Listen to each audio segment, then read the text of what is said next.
আসসালামু আলাইকুম। আপনারা সবাই কেমন আছেন? আমি আলহামদুলিল্লাহ অনেক ভালো আছি, সুস্থ আছি। আমরা সাধারণ জ্ঞান সম্পর্কে আলোচনা করছিলাম, বাংলাদেশ বিষয় সম্পর্কে। তো আমরা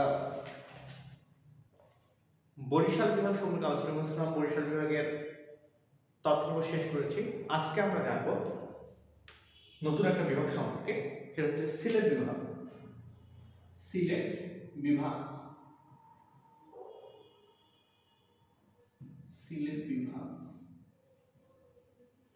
সিলেট বিভাগ সম্পর্কে আলোচনা করবো আজকে। তো সিলেট বিভাগের প্রথমে আমরা একটু জেনে নিই, এর হচ্ছে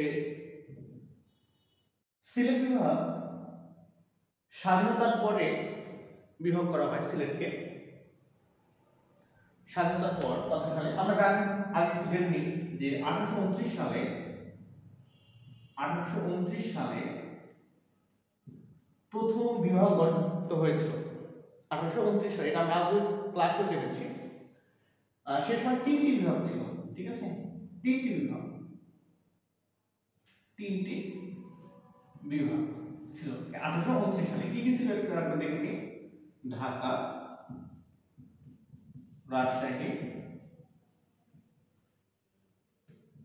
আর হচ্ছে কি চট্টগ্রাম।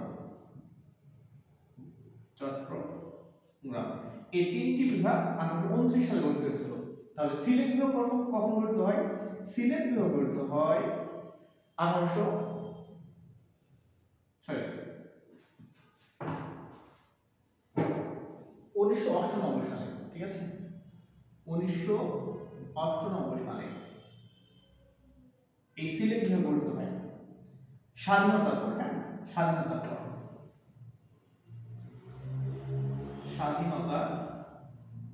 পর,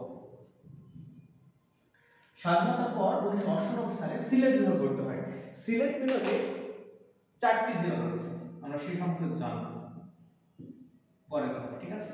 এই পর্যন্ত মনে রাখি যে প্রথম বিভাগ গঠিত হয়েছিল 1829 সালে। সেই সময় 3টি বিভাগ ছিল, ঢাকা, রাজশাহী, চট্টগ্রাম। ব্রিটিশ শাসনামলে,